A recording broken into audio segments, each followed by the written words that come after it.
Yeah, brilliant. So take it away, Nigel. I'll let you do the introductions and fire away your presentation. Cheers. Sure. Okay, thank you. I'll just share my screen. Just bear with me a second while I do this. Can you see that? Can you just like holler yes? Yeah, I can see that, mate. Yeah, thank you. All right, thank you. I mean, first of all, thanks for allowing me to come along and talk. I think it's brilliant that this group's been brought together within your organisation, and you know, really inspiring. And you know, I work in a neighbouring acute trust, as I'll say so in a minute. It's kind of making me think that we need to be doing something similar, really. So brilliant that this has been prioritised and that David and colleagues are taking this forward. So thank you again for letting me come and chat to you all. So I'm going to talk to you about, I'll give you an introduction to the West Yorkshire Staff Mental Health and Wellbeing Hub. As I said, I'm Nigel Wainwright, I'm a psychologist by trade, and I work as part of the West Yorkshire Healthcare Partnership Staff Mental Health and Wellbeing Hub. And I also have a role as a clinical psychologist working specifically with staff at Mid Yorkshire Hospitals NHS Trust. And I used to work at LTHT about 5 or 6 years ago, and it's really interesting because I've just put a face to the name, and David probably won't remember me because I was probably just kind of like hanging around in areas related to psychology 5 or 6 years ago, but I do recognise your face, David, so that was quite were you based in chronic pain? Yes, chance? I was. Yeah, I was. Yeah. Oh, right. Small old world, isn't it? Small old world. World. There we go. Anyway, enough of that. I'll move on. So really, this is just information given. Really, it's probably not going to be anywhere near as enjoyable or fun, or maybe, I don't know, from informative from a your own management perspective as Jane's presentation perhaps, which I missed out on unfortunately. But yeah, hopefully this gives you some context for what the hub is, what we're providing and how you might be able to access it. But I'd really like it, if possible, at the end, just to open a bit of discussion up about men's mental health, because it's a real important focus for us in the hub, and I'd be really interested to get your thoughts on some questions I have. So without further ado, I'll get cracking. So the hub came, we received funding for the hub in December 2020, so nearly a year ago, and we came together as a team early January 2021. So we're a very young team, if that makes sense. And we initially received funding confirmation until the end of this financial year that we're heading towards the end of now, and we've got verbal confirmation of funding ongoing for the year after as well. So we'll at least be around until March 2023, and all signs point towards this being something that will be funded beyond that, but we just don't know whether it's going to be substantive or not. So hopefully it gives us the opportunity to kind of have some faith that we'll be around for a little while. And we have a mandate. We're commissioned by NHS England and Improvement, and we have a mandate to enable fast access to mental health assessment and support for staff and volunteers within our ICS, so within the Integrated Care System of West Yorkshire. And really what we're wanting to do is expand the local offer to staff who initially were adversely impacted by the pandemic, but it's clear that as we're moving forward, our hub and the other hubs within the country are widening their scope. So we're not just seeing people because of the impact of the pandemic, we're seeing people because of the impact of working in the sectors that we work in, and the fact that doing the work that we do is often difficult, and it can leave people experiencing all sorts of emotional reactions on the short term and in the long term. So our scope is much broader than it was initially set out to be. We have a mandate around delivering interventions in a family-oriented way, so not seeing people as individuals, but also seeing how their struggles impact on the family around them and how we might be able to help those family members. We had a mandate around the pandemic around making sure that we were focusing on those areas that were either hit significantly by the pandemic and or who were disproportionately impacted, and we still have that. We have a mandate around a focus on trying to engage colleagues who are from cultures that are different from the national majority, from the dominant national culture. And there's something around us identifying gaps in access to treatment for at-risk groups. So we're really trying to focus in on groups of staff who are maybe struggling more than others, and trying to make sure that we're trying to focus some attention on trying to engage people in the services that are available for them. Can people still hear me okay? I've got a note on my computer saying there's bad network quality. I just want to check that out before I continue. Yeah, I can hear you okay, Nigel. Okay, thanks. Just want to make sure that I'm not 10 minutes in and you've not heard any of me. Now, within West Yorkshire, there are a number of other programmes to do with mental health that are going on, and we link in closely with them. There's a Mental Health and Wellbeing Alliance that tries to bring all those programmes together. There is the Check-in Suicide Prevention campaign, which I hope that you've heard of, and you might see posters or screensavers for. And that's very much a campaign around talking to each other and linking in order to check out how each other of us are doing in order to try and reduce the risk of suicide. And we're linked in strongly to that. And we have from a voluntary community and social enterprise sector, it's an area that we are really keen to engage with, make sure that staff working in voluntary community social enterprise organisations know that we are for them too, and we have a reference group that tries to help us to stay linked in with staff and volunteers who are working in those sectors.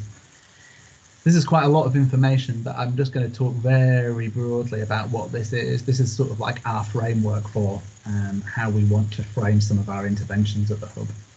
So right at the top here, we have individual one-to-one focused interventions, and really that's one of the main things that I want to hit home to you today, really, that we offer one-to-one psychological therapy that's via self-referral route outside of occupational health structures for anybody who's working in health and social care or volunteering in health and social care organisations within West Yorkshire.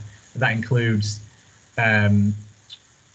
therapy from registered accredited psychological therapists, clinical psychologists, CBT therapists, etc. We've got a support line that's open 365 days a year, 8 o'clock AM till 8 o'clock PM. We have some availability for mind peer-led learning sessions, and we have some bespoke webinars and online self-help that's been provided from a third sector partner called the Seller Trust. And I'll point out where you can get access to all that stuff as we move through. But we're also wanting to move our attention not just on the one-to-one stuff, but recognizing that actually what we would really like to do is move towards a system where we're trying to prevent people getting to a stage where they need that one-to-one help. And so there's a number of different layers underneath the one-to-one help which are trying to aim to do that. So we've developing a critical incident staff support pathway, recognizing that lots of us who work in these areas experience difficult incidents at work, and often we are not necessarily putting in the kinds of structures that might support us to recover from those incidents.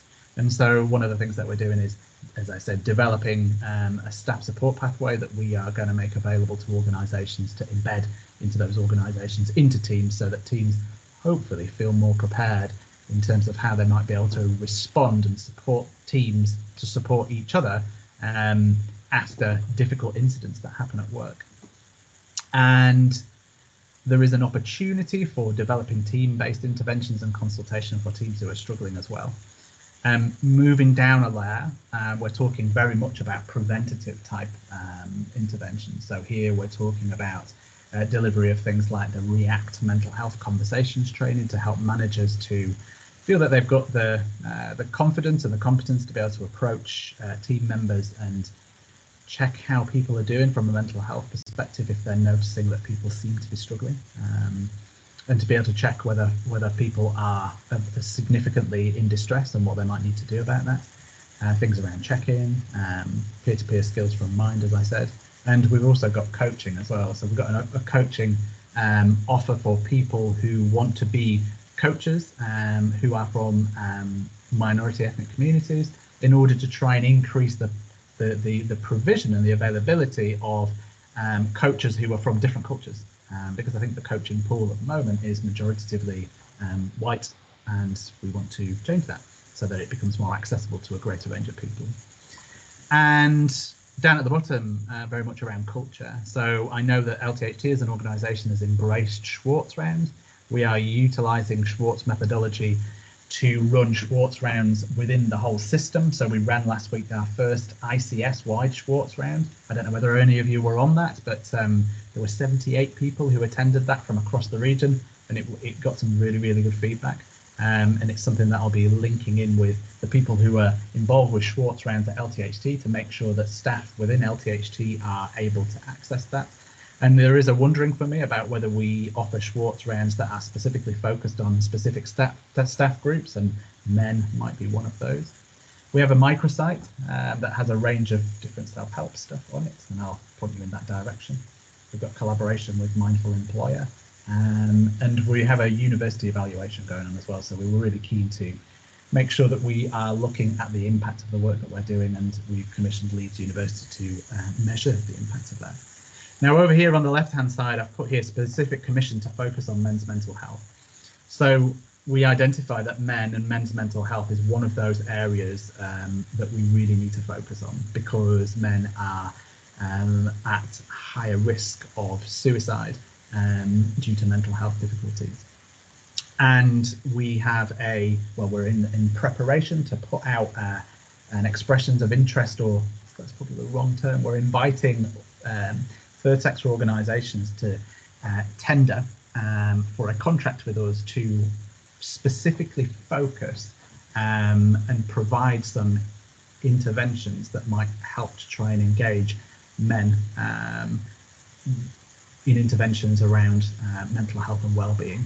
So what that looks like at the moment, we don't know, but I suppose I'm just communicating that there's something to keep your eye out for, because there will be something coming when we go through the commissioning process with a third sector organisation that will be for West Yorkshire wide. So we've got we're really interested in making sure that we provide interventions that specifically meet the needs of men. But we're early days in that. I mentioned the critical incident staff support program, so I'm not going to labour on about that, and I mentioned Schwartz rounds. This is basically packaged together a trauma-informed, preventative and reactive package of interventions that are designed to help people who experience difficult experiences at work. The critical incident staff support program offers a number of different layers, if you like, of intervention. So right from support that's available within teams to debrief, for want of a better term, after a difficult shift, right up to formal critical incident stress management groups for groups of staff who've been impacted by really significant stuff at work, and everything in between. And so it's a really comprehensive approach that we're currently working with partners across West Yorkshire to deliver on. And I already mentioned Schwartz rounds, but the aim of the Schwartz rounds is to be running Schwartz rounds in locality, or what we call it in the ICS place. So Leeds as a place will be running Schwartz rounds, hopefully, that are focused on providing rounds just for people who are working in health and social care within Leeds. This is not to replace the Schwartz rounds that you already have in place at LTHT. It's to complement those, and they will be available to everybody working at LTHT and in Leeds. So just want to make clear that all of this stuff, and particularly what I'm communicating about the one-to-one support, it's open to all staff and volunteers. And I don't know whether there's any volunteers on the line, but you might be in contact with volunteers within LTHT. It's open to all staff and volunteers working in health, mental health, social care across West Yorkshire. All organisations, regardless of size and type. And I know that as an organisation, Leeds Teaching Hospitals does have provision for psychological therapy within via the Employee Assistance Programme within LTHT, and I know that that's in development. I know, and I'm in contact with colleagues who work in psychology, who are developing services specifically for staff within LTHT. However, I recognise I work in a staff wellbeing service within Mid Yorks, and I recognise some people will want to come and see us because we are part of the organisation, and some people really won't want to come and see us because we're part of the organisation. And it does offer people an opportunity to seek support outside. And I would say that the level of complexity of the support that we offer within the hub is a level above what's going to be offered by the EAP. That's no disrespect to the EAP. It's just what they're geared up for, and what they are commissioned for is different to what we are geared up for and commissioned for. All the levels of support are free. It's really well governed. It's hosted by Bradford District Care Foundation Trust, which is the mental health trust. All the therapists are accredited and registered, and it's completely confidential. There will be no report back to your occupational health structures or HR or anything like that. So it is separate, anonymous, confidential, and you can seek this for yourself. You don't need a referral into it. So the message is that this is for you and any staff that you look after within the organisation. And so I just want to really make that clear. So we have here the hub email address if there's any queries about the hub. This number here is the support line, free of charge, 8 till 8, including weekends and bank holidays. And this is our microsite. So I'd really advise you to just jot that down maybe and have a look on the microsite. On the microsite is the self-referral form for psychological therapy. So on the front page you will see help for me, and you can self-refer if you need to the hub, and you'll be put in contact with our hub team, our therapy team within the hub, who will do an initial contact with you and let you know what to expect in terms of therapy and what have you from us. Be really honest, we're running about a 6-week wait at the moment, because we've since we opened the self-referral, we've had quite a number of people make contact with us, which is good that people are utilising us in that way, but it has caused a little bit of a bottleneck. But 6 weeks, I think, still represents a really short wait time compared to a lot of services out there in the community.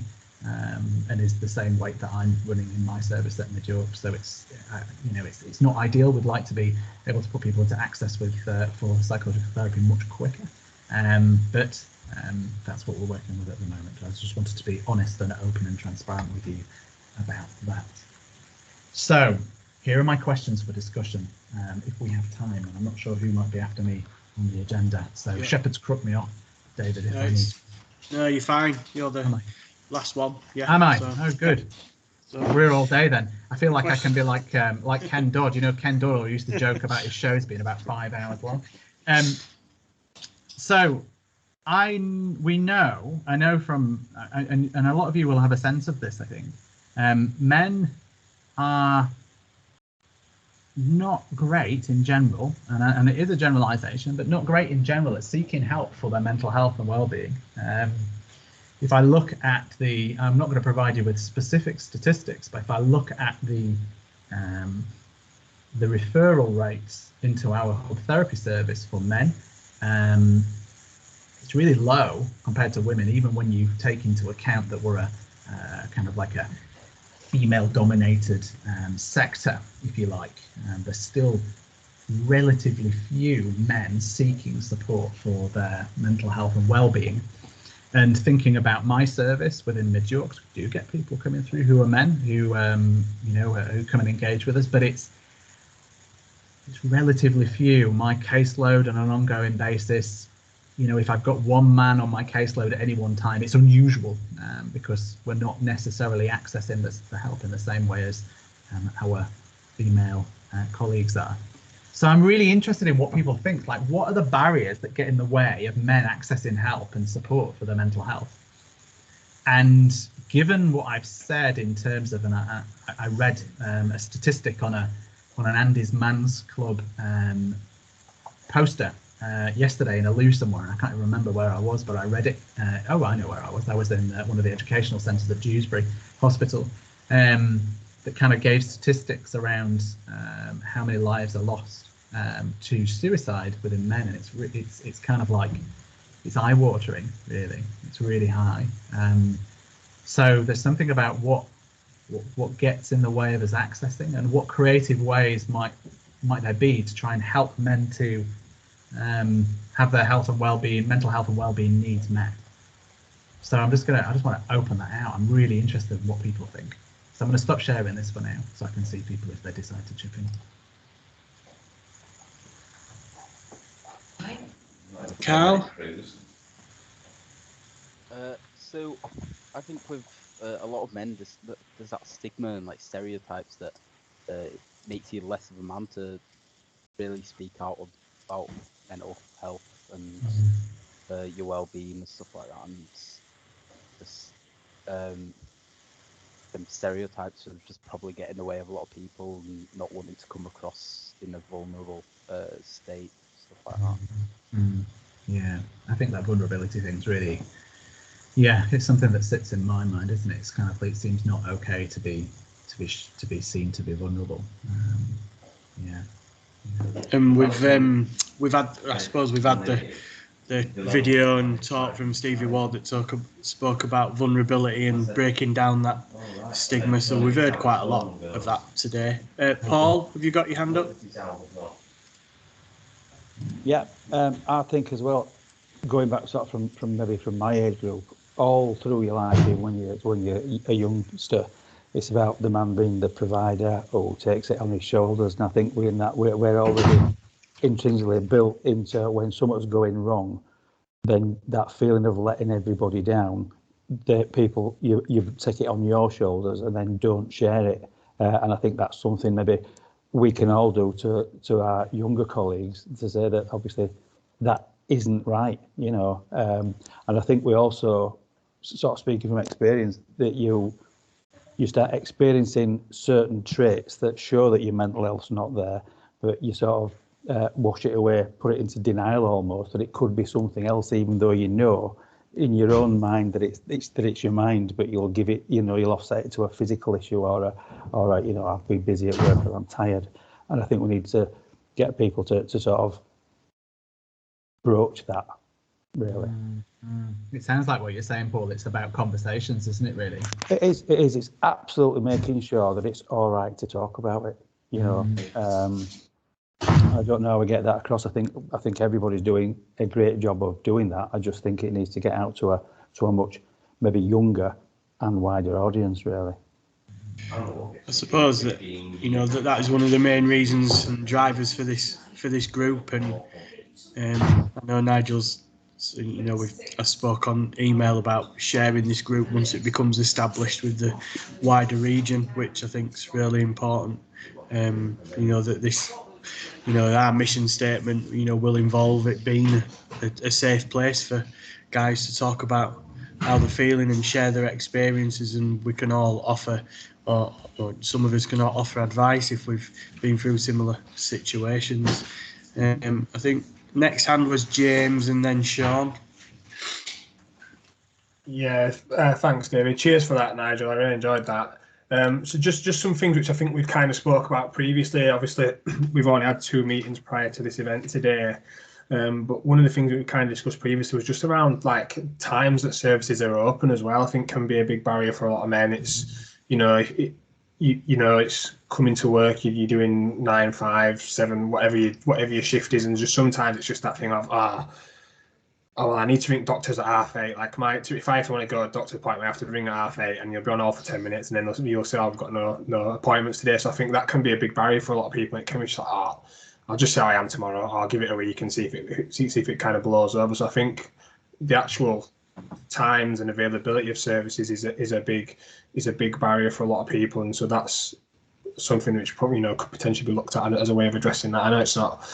You're not going to get hundreds of people potentially calling you between 6 and 8 o'clock at night, but to be open at those times just for those people and obviously promote that it is open, it can be a big thing for a lot of people, I think. Yeah, absolutely. It's really interesting what you're saying, James, because I recognise that in myself, that thing of, I ain't got time. My wife will say to me, like, you need to go, I mean, even for physical stuff, or what I'm thinking is physical stuff, and I think that was a good point earlier. It's like she'll say, you need to go to the doctors, and I'm like, I ain't got time to go to the doctors because I've got that, and there's always like a reason, isn't there? And we're not good at prioritizing I think ourselves in that way. It's really interesting. But yeah, just to kind of link in with what you were saying there is that the services that we've got running, and I feel like I'm being a bit of a salesman here, the therapists are employed and commissioned so that they're working flexibly. So if you need an appointment on an evening, there will be someone who is able to provide that. We'll be able to match people to that. So it is a very flexible service. So yeah. Great. Sean? Hi, just a couple of points really. Obviously, I don't know if women are more involved with their GP right from an earlier age than men. I tended to not see the GP at all until I got to 40. And then you're right about suicide being, I mean, in the world of organ donation, we've seen a huge increase in suicides, particularly over the last 18 months of men who've become organ donors. So it is a really, really worrying thing. My colleague Kath kind of points out that we use psychology or psychiatry or counselling when there's a problem, but actually if you do it proactively, if you think about high-performing individuals, how do we change that message? This should be part of what we do anyway, and kind of change it into a positive. Whether that would make uptake a little bit better, should just be part of what we have as a job at a certain level, maybe. I don't know. Yeah, I totally agree with that. I think there does need to be much more thought towards proactivity. I think the thing is, the difficulty is often the culture that we work in is a reactive culture, isn't it? Particularly working in acute hospital care or acute care settings. It's like we're not the NHS. I'm going to risk getting on a rant, but the NHS is really well geared up for reacting to stuff. It loves a crisis. I mean, it doesn't, but it loves a crisis. It can respond to crisis, and it's sort of like, right, so we're going into sort of like, command and control structures and all that kind of stuff. It doesn't. It's not great from a long-term perspective, and also it's not proactive in any way, shape, or form. And I think that you're exactly right, Sean. Earlier access to good quality, flexible approaches that are not manualized, that are not protocol driven, that are just there to have conversations, to see what someone needs, maybe for those people who are high performing individuals, is exactly what's needed. The difficulty is that is a paradigm shift. It's a paradigm shift that people are resistant to. But I think that is what's needed. I just can't believe anyone or everyone over the last 18 months doesn't need some help in some way, shape or form. And if I think about my business team colleagues who have had to cancel patients for cancer operations, etc. I mean, how can that not have an impact somewhere or somehow or at some point? We're not robots. Absolutely. Carl, is that an old hand or a new hand? That's a new hand. All right then. So Carl next, and then Paul. I've heard something someone mentioned to me at work. It actually just came up like in my head just then. I'm the mental health and wellbeing champion, and doing the mental health first aider course at the end of this month as well. And they mentioned that people might not really want to just come out and speak about their issues with someone younger than them, because I'm still an apprentice. I only started 2 years ago, and I feel like that might actually hold back quite a lot of people from talking, because they think that I might be the only person available to talk to, and someone as young might not understand problems and be able to help when they need it. I think there is going to be that. I think that there will be that. I recognise that from when, hopefully, I've got like salt and pepper beard these days, so hopefully people don't think that I'm quite so young. But I remember when I was earlier on in my career, I had that curl where I think that some people would struggle with my relative youth. I think that that's probably why there needs to be, but actually people who know you and who know what you're able to offer. I think that this is a thing, and it relates to what somebody else said earlier. If these kinds of conversations are much more commonplace, and people are able to get to know you, and that despite your relative youth, you are able to offer that support and that help and that compassion, then I think that there's a really good chance that people will open up. And if it's the case that the age is still a barrier, I suppose this is the reason why having programs in organizations where there is many people who are trained to be able to feel confident to approach people and have these kind of conversations is really important, so that if I'm approaching retirement at 85, I might have somebody who sort of like might be a similar age or have similar experiences that I can go and access. So yeah, I'd stick at it. It's good that you're doing that, Sean, Carl. Really good. Is there any ways you'd recommend to sort of encourage people or even show people that I am able to provide that help? I think at the moment I'm trying to get a poster made just for the department that sort of explain the role a bit more. So I think one of the things is it's going to be about how you. I don't know what the program is at LTHT. I know what mental health first aid is, but in terms of whether there's a sort of like clear role description around the mental health champions role, I'm not sure. You will have a better sense of that than me, and I know. But I'm just thinking from our organisation, it's very much about being that person in a team meeting, if there are team meetings, who asks the question, who puts it on the table, who sends around information about mental health and well-being, who organises the events, if you like, if there's going to be a team event. So I think that if there's someone pushing this and pushing the agenda, then it will start to filter through that, you know what, yeah, Carl's all over this. This is what Carl's able to provide this. But I think that being a person who is always there asking the question, even if it feels uncomfortable, because it will. How's everybody doing? I'm just wondering that we're really having a tough time in the team at the moment. I'm just wondering, how are folks doing? And if everyone's like, well, I'm fine, and looks at the floor, then saying, you know what, if anybody wants to come and have a space just to talk, I'm here, and I'd be more than happy to have that conversation. Does Alison want to jump in? Yeah, I was going to say, Alison. Alison leads on this. But, Hiya. So yeah, I'm leading on the mental health first aid within the trust, and exactly what you sort of say. It's getting the message out there. We have got buy-in from the exec board, and one of the big things we're trying to do is reduce the stigma to get people to talk. We are in the midst of developing a poster to go out across the trust saying that if you need to talk, there are mental health first aiders. So was it Carl who was saying about that? So there will be something coming out from the health and wellbeing team. And we're also at the moment updating the resources we have on the internet pages. So as mental health first aiders, if the conversation has started with somebody and you're thinking what's out there, everything will be together for you. So it'll be easy to find the right resources. Very much like you said, it's starting that conversation, isn't it? And what we're trying to promote as well when we go around CSUs is that it becomes part of the everyday conversation. So at morning check-ins, we have things called huddles in some areas, at team meetings, at one-to-ones, at return to work after sickness. The first conversation that everybody's having in these things will be, hi, how are you today? Is everybody feeling okay?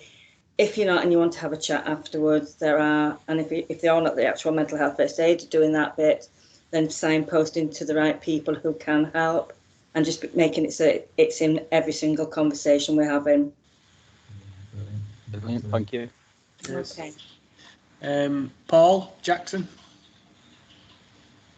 Thanks, Dave. I think one of the questions you asked was what are the barriers to men talking about mental health issues, and also in the presentation you kind of showed that pyramid, which I think was kind of a stepped tiered approach to interventions.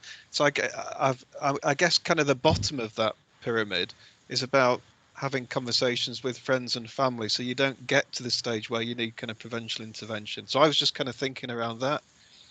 And I think there's something, I can only go on my experience really of my friends, dealings I have with my friends.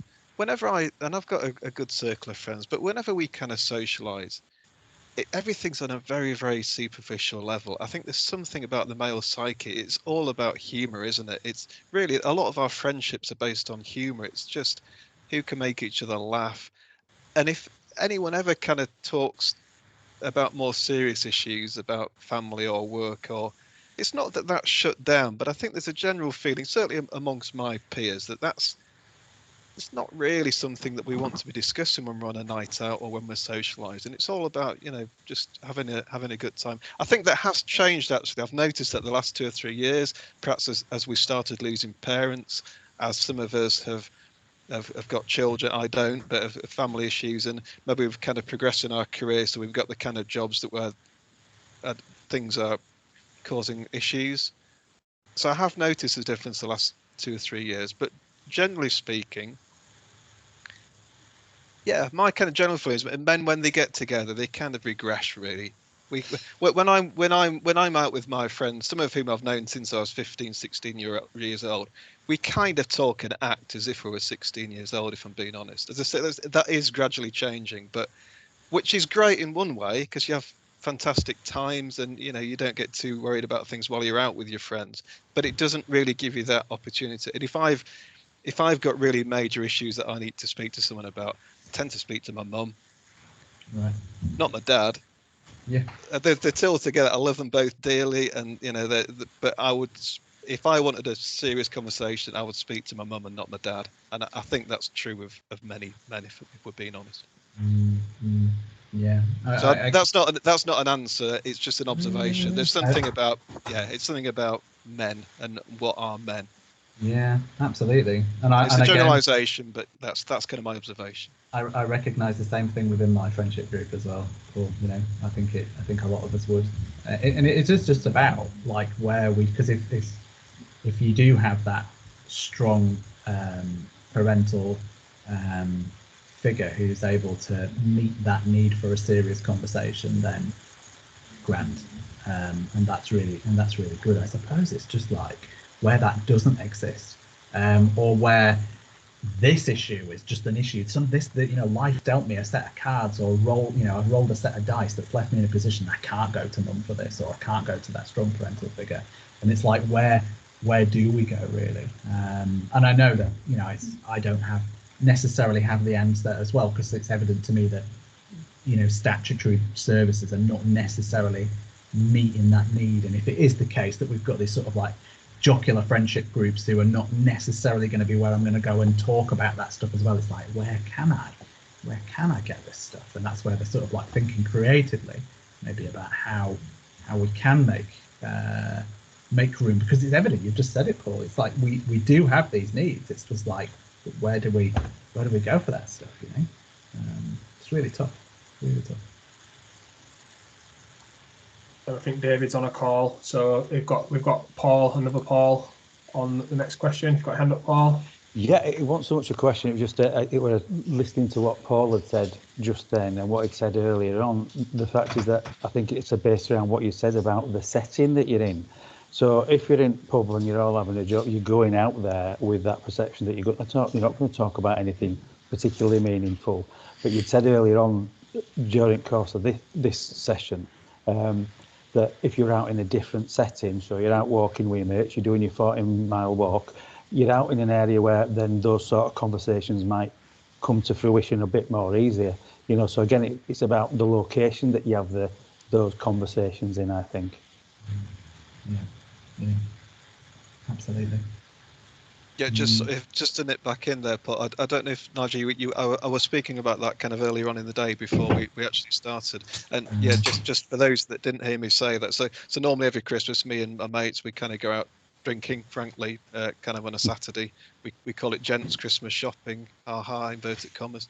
And this year, for the first time, we're not doing that. We're going for a walk. We're a place we can easily access by train.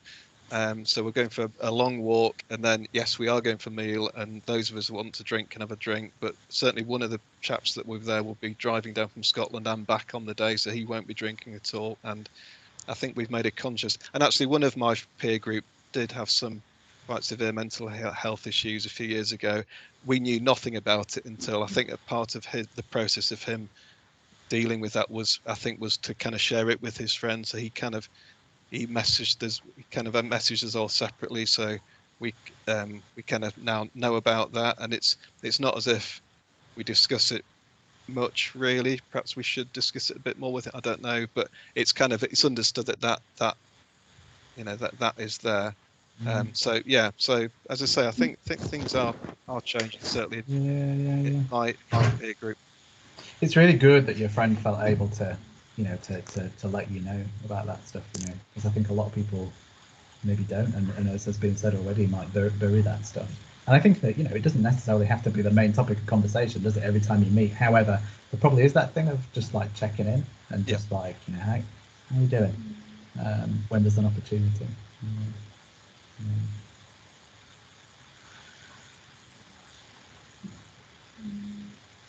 I'm not sure if there's any more questions. No. Stephen's put something in the chat there. So I'll just quickly read it because it's quite a long one. One big issue is the capacity demand within LTHT CSUs, yeah. Yeah, no time on ward or no more areas to debrief at the end of the day, no time to talk about the impact of COVID pandemic on the CSU team. So just to kind of not fully answer that question, Stephen, but as part of the health and wellbeing team, obviously we're working close with CSUs and doing some work with CSUs around the health and wellbeing within each CSU. So we're having meetings quite regular. Myself, Alison, Claire, and some of the others from my team are speaking to different CSU management around some of those issues, and we're obviously looking at ways we can support staff. So hopefully over the next few months, you will see or notice a change within that. We've got the health and wellbeing conversation stuff. There's a React training which is being delivered to managers. There's some other stuff that we're kind of doing as well. There's talk. It's called Spaces for Listening, I think it's called, that we're kind of in the process of rolling out as well to a few CSUs, where it's just like 2 minutes. Each person gets 2 minutes to talk about how they're getting on, and it just rolls around like that. And so that's really interesting and really good and being well received from when we've trialed it out. So hopefully that'll make some of those changes moving forward. And obviously, as we mentioned earlier on as well, as Julian mentioned earlier on, obviously the executive team are kind of getting behind some of the health and wellbeing for staff is a big priority. So hopefully you will start seeing some changes. I don't think there's any more questions in there. So thank you for your time today, Nigel. You're welcome. We appreciate that. And if you've got any links or anything you want to share, if you send them to myself or David, we'll send them out. We're going to send the resource back out to everyone for people to kind of pick up some of the links and some of the topics of discussion from today, and access some of the information that's been sent out as a bit further reading from a few different people that have kind of spoke about today as well. So it'd be really good if you've got anything you want to send us. We can forward that on any slides, and we can share them as well if you're happy to do that. Yeah, absolutely. Thanks, guys. Really nice to meet you all, and hopefully I'll see you again at some other point. You will. All right. Yeah. All right. Thank you. See ya. Cheers. Bye bye. Just stop.